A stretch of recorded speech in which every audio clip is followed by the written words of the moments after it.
Well, of course that's possible. And the bottom line is, Judge, and you know this and I know this, anybody who potentially had communications with the Russian government to potentially, if they wanted to impact the outcome of the U.S. election, I am certain that the government, the President of the United States would say that person should be prosecuted. There's no place for this whatsoever in our system. There's no question. You know what? And Paul Ryan seems to confirm that based upon the intelligence that he got after the president ordered the investigation, there was no indication, no substance that any American was cooperating with the Russian government. And that's based on a statement by Paul Ryan last night. Anyway, Corey Lewandowski, thanks so much for joining us this evening.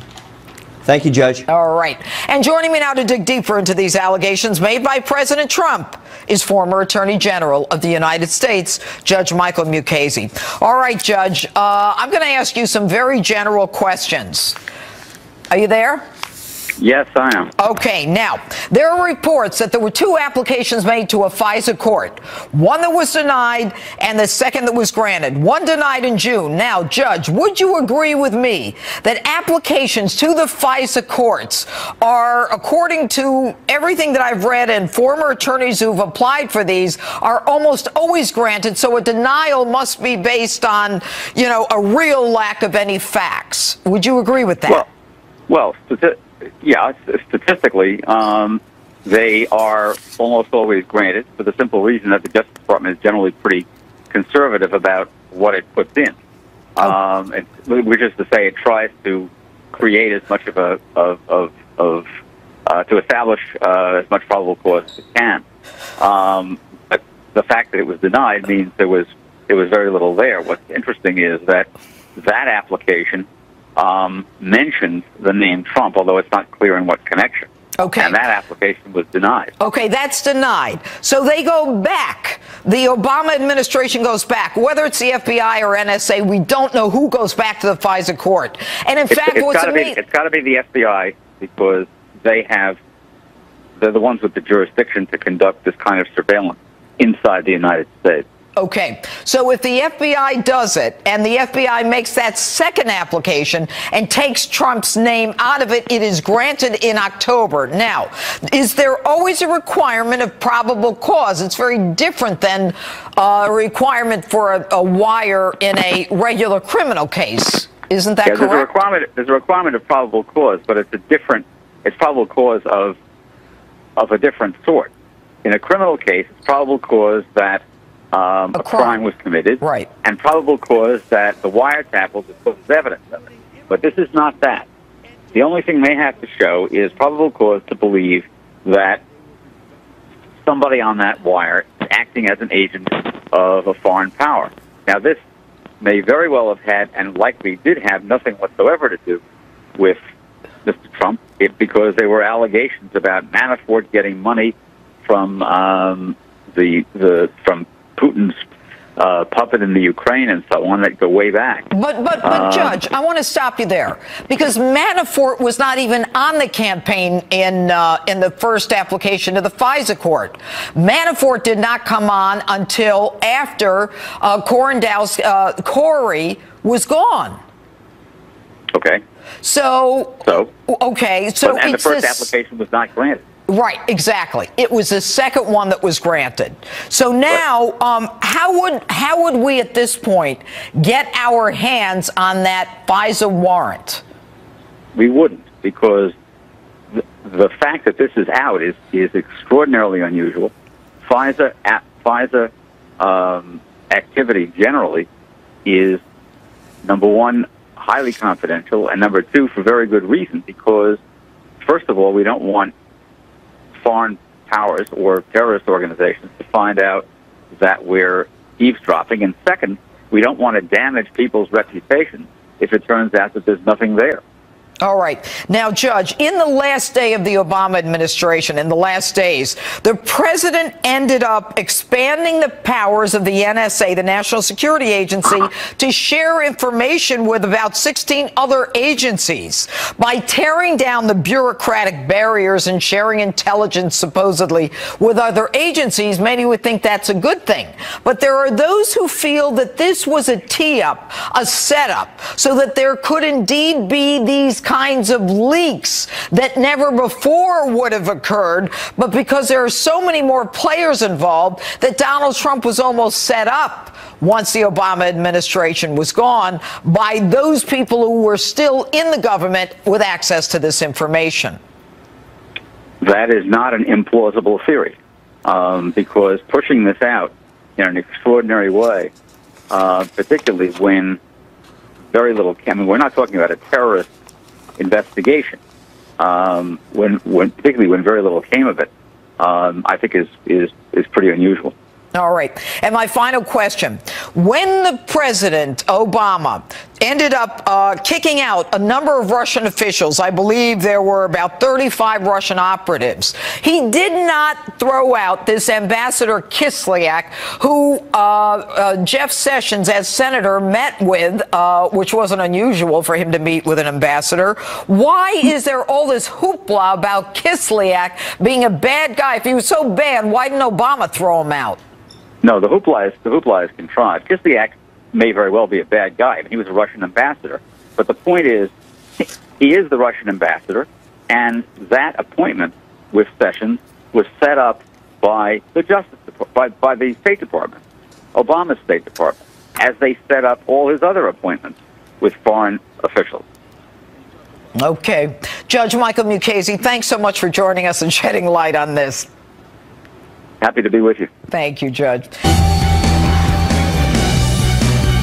Welcome back to Justice. Let's get back to the news of the day. Still no official word from the White House about those bombshell allegations from President Trump this morning that President Obama had wiretapped him and his campaign.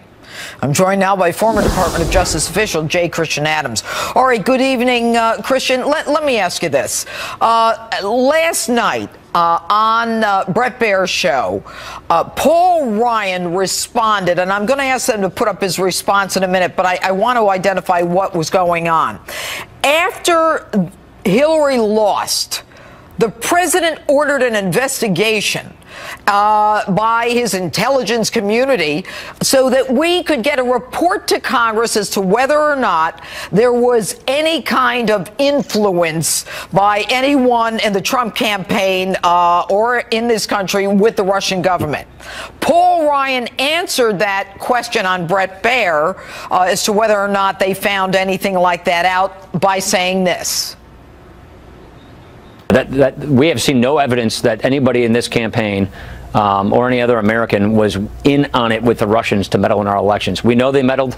Russia is an adversary, and that's something we have to work to counteract. I got it. But okay, and so what he's saying is, hey, we got the report that the president ordered claiming this, and we got nothing. What does that tell you? The important part of that, Judge, is that if Paul Ryan has access to the information, which we can presume as Speaker he does, it undermines the entire narrative that somehow the Russians were involved in collaborating with certain Americans on the Trump campaign to swing the results of the election. Okay, and he makes it clear because the president ordered the report to go to Congress. I believe it went to Congress on January 9th. He ordered it on December 6th. But I want, you're a lawyer, you're in the Justice Department. I want you to listen to this statement that was issued by a spokesman for President Obama. Ben Rhodes says that there's a cardinal rule of the Obama administration. No White House official ever interfered with any independent investigation. And as part of that practice, neither President Obama nor any White House official ever ordered surveillance on any U.S. citizen, and any suggestion otherwise is false. The operative word to me being ordered. How about you? That's exactly right. There's a big difference between ordered and knowing everything else about it.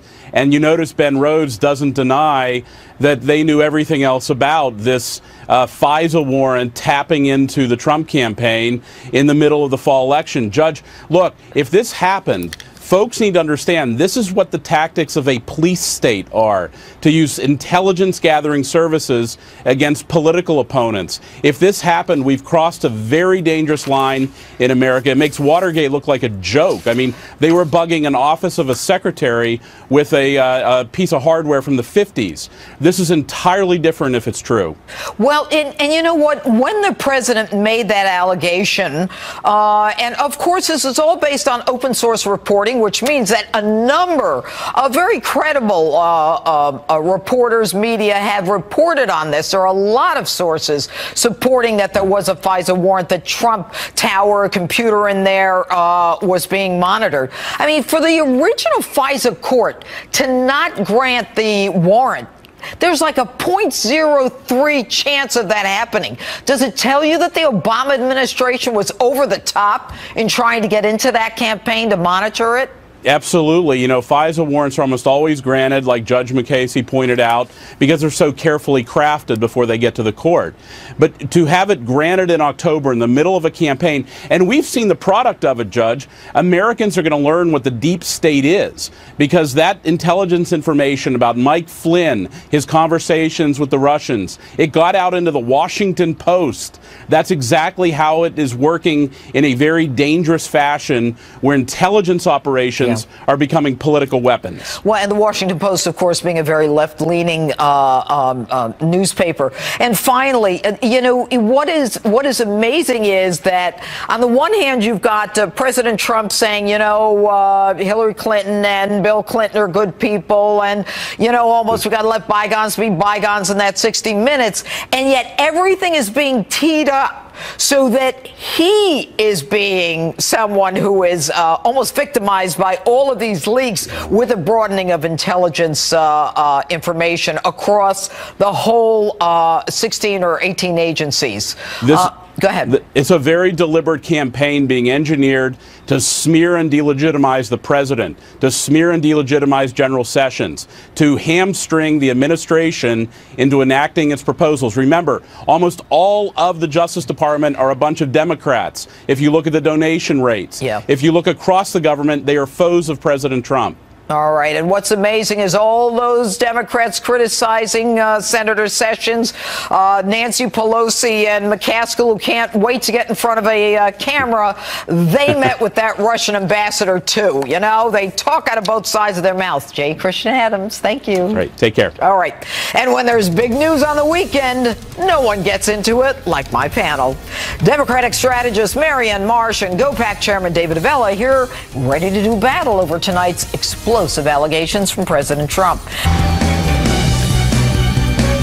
Welcome back to Justice. Presidential politics taking on a whole new meaning today. And if you're just joining us, let's get you caught up. President Trump unleashing a string of tweets this morning, in short, accusing former President Obama of being responsible for wiretapping the Trump campaign inside of Trump Tower in New York City. Serious allegations indeed. And here to weigh in on it is my political panel. In Washington, D.C., GOPAC Chairman David Avella, and in Boston, Democratic strategist Marianne Marsh. All right, I'm going to start with first the Jeff Sessions the claim that he is connected to Russia and his recusal this week. Now, Marianne, is there anything unusual about a United States senator meeting with an ambassador from another country? Isn't that generally what they're supposed to do? For most senators, the difference here, though, Judge, with Jeff Sessions was the timing and the role he played in the Trump campaign at the time. The timing was when everyone was talking about Russia, writing about Russia, hacking this election, number one. Number two, it was also around the time when Obama imposed the sanctions against Russia, and Russia was mad at Obama and Clinton. Number three, Jeff Sessions ran and led the foreign policy and national security team, as you mentioned earlier in this show, for Donald Trump. Of course, the ambassador of Russia wanted to meet with Jeff Sessions during that time. I never said that Jeff Sessions ran the national security team. Carter Page was on it, but Jeff Sessions did run it. Sessions and now. Yes, but here's the problem. At the time he met him, the FISA warrant was turned down. There wasn't enough to get a warrant. So, David, I'm not connecting the two. You're not connecting the two? I am. What I'm saying is if there was something there and the Obama administration was trying to get to it, they didn't even have a scintilla of evidence to get a warrant. David, let me ask you this. If Kislyak was such a bad dude that, another station called him today a top